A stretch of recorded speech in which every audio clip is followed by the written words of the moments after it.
In the early hours of March 19th, Iran said it fired 9 Khorramshahr 4 ballistic missiles toward central Israel. According to Iran, each missile carried a warhead able to split into 24 separate bomblets, scattering explosive force across roughly 5 miles of ground below. Homes, roads, military sites, everything in the area becomes vulnerable once those submunitions break apart. The IRGC identified the attack as Wave 64 of Operation True Promise 4 and described it as the biggest coordinated strike package of the war so far. 80 military and military support targets across Israel, from Eilat in the deep south to Haifa in the north, not spread over several days but compressed into one concentrated strike window. Israel says it has already destroyed more than 70% of Iran's ballistic missile launchers. If that assessment is accurate, then this barrage raises a serious question. Either the number is overstated, or Iran preserved a reserve force that survived the campaign and remained ready for a major strike. And the missiles may not have been the only sign of that surviving capability. Reports also emerged that a U.S F-35 was damaged by Iranian fire and forced into an emergency landing, potentially the first known time Iran has successfully hit one of America's Gawis-8S top stealth aircraft in this war. If true, that would suggest Tehran still retains more operational capacity than many public assessments imply. At the same time, Hezbollah launched synchronized salvos into northern Israel. The IRGC also claimed it struck the U.S. Navy's 5th Fleet in Bahrain, and Iran set parts of Gulf energy infrastructure ablaze from Qatar to Kuwait to Saudi Arabia. Over the next few minutes, I'm going to break down the scale of the strike Iran just carried out, why Israeli air defenses are having trouble stopping this kind of attack, and where this war may be heading next. Here is what we know. The IRGC labeled these attacks as Waves 63 and 64 of Operation True Promise 4. Wave 63 carried the codename Ya Sahib al-Zaman and was dedicated to Intelligence Minister Ismail Kib, who Iran says was killed earlier in the campaign in a joint U.S.-Israeli strike. The IRGC's Public Affairs Office then released a statement saying Iranian forces had set fire to oil facilities. It described not as Israeli interests, but American interests in the region. That wording matters. Iran was not speaking indirectly. It was signaling to Washington that energy infrastructure linked to U.S. stakeholders is now an enduring target set. That was Wave 63. Wave 64 focused on something else. The IRGC said it targeted Ben Gurion Airport, which it described as a central hub for combat operations and logistical support. It named Haifa, where it claims troops and refinery infrastructure are concentrated. It also named Rishon LeZion. Israeli experts have said the only dependable solution is to destroy the parent missile as high and as early as possible, mainly with Arrow 3, before the warhead can dispense submunitions.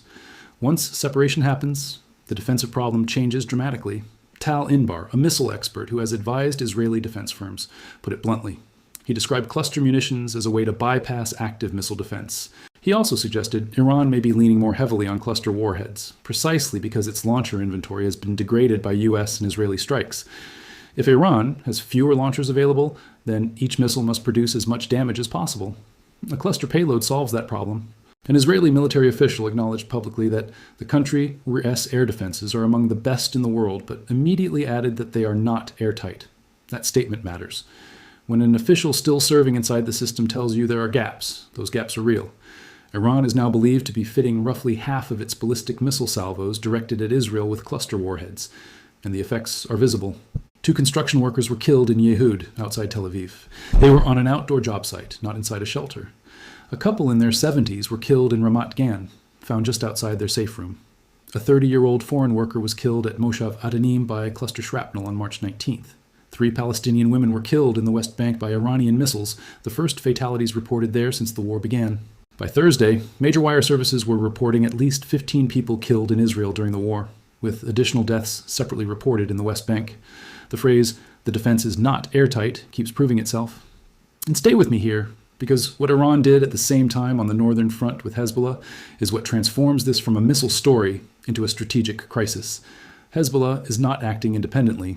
On March 11th, the IRGC confirmed that Wave 40 of Operation True Promise 4 was, in its own words, a joint coordinated operation between the Revolutionary Guards and the Lebanese resistance. That was the first public Iranian acknowledgement of real-time operational synchronization with Hezbollah during this war, and the pattern on March 18th and 19 made that coordination clear. As Iranian ballistic missiles struck central and southern Israel, Hezbollah launched coordinated rocket salvos into Haifa, Nahariya, and across the Galilee, averaging around 100 rockets per day, often timed to land in the same operational window as the Iranian launches. The purpose is not symbolic. It is architectural. The aim is to saturate every layer of Israeli air defense from multiple directions at once, forcing the system to decide what gets intercepted and what slips through. ACL analysis estimates Hezbollah still retains roughly 25,000 missiles, 10,000 drones, and thousands of elite Radwan fighters. Since March 3rd, the group has claimed more than 280 separate attack waves. Israel has responded with more than 250 strikes across Lebanon. Ground forces are pushing deeper south of the Litani River. More than 1 million Lebanese have been displaced, close to 20% of the country's population. More than 968 people have been killed, including over 100 children. Major General Rafi Milo, the head of Israel's Northern Command, called Hezbollah's return to the war a serious mistake. But he followed that warning with another one.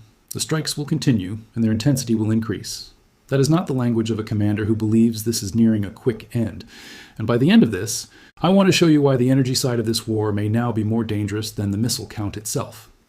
On March 18th, Israel struck Iran's South Pars gas field, the largest natural gas reserve on Earth, shared by Iran and Qatar in the Persian Gulf. Iranian President Pezeshkian warned that the consequences could spiral out of control and engulf the world. That was not subtle language. Within hours, the IRGC retaliated against energy targets across the Gulf under the umbrella of Wave 63.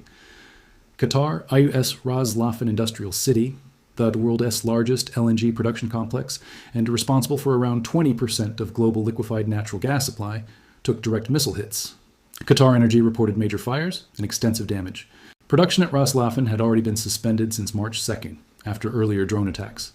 This latest strike reportedly caused structural damage severe enough that Wood Mackenzie analysts believe restart timelines could be pushed back by more than 2 months. Saudi Arabia's Samref refinery in the Red Sea port of Yanbu was also hit.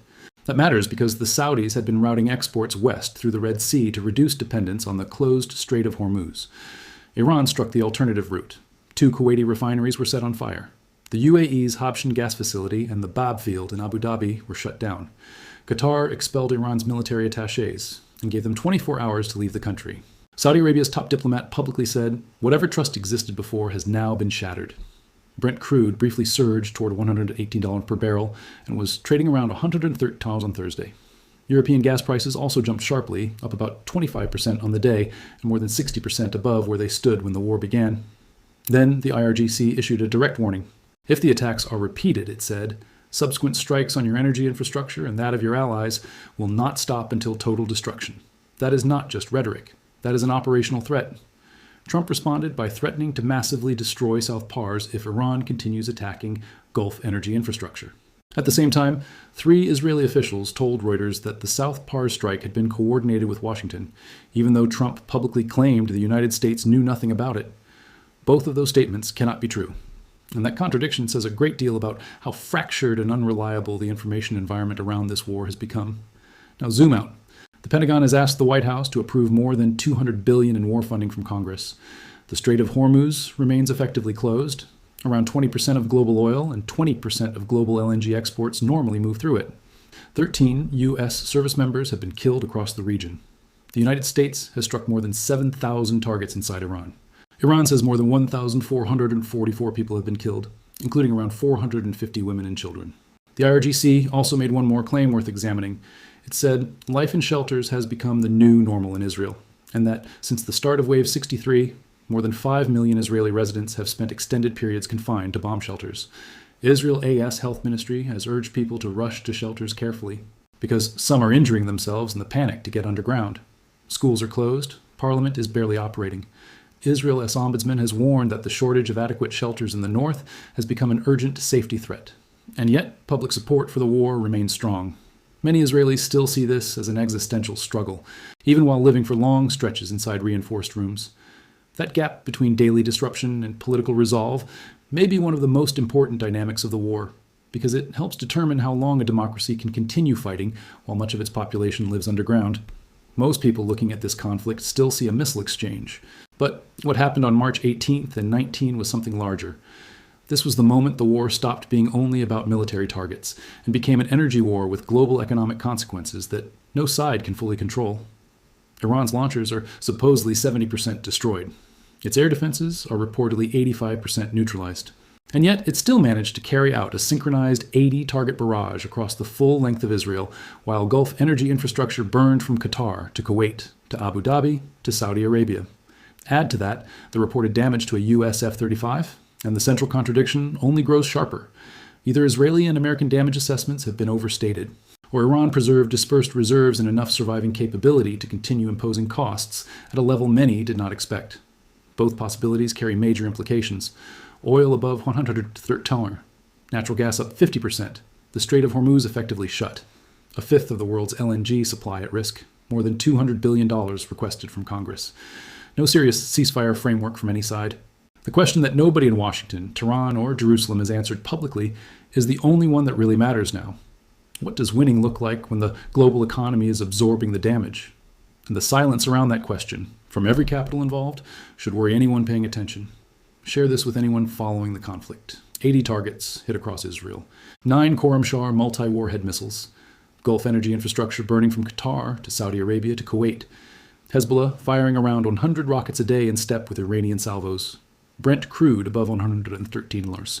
European gas up 50%. More than 5 million Israelis in shelters. More than 1 million Lebanese displaced. And not one government involved has clearly defined what an acceptable end to this war actually looks like. Thanks for watching. I really appreciate your support. Join the discussion in the comments below and tell me what you think. Who do you think is gaining the upper hand in this war? Do you think the conflict is moving out of control? Let me know. And please subscribe and like the video if you want to stay updated. Click the video on screen to watch another one. I'll see you soon.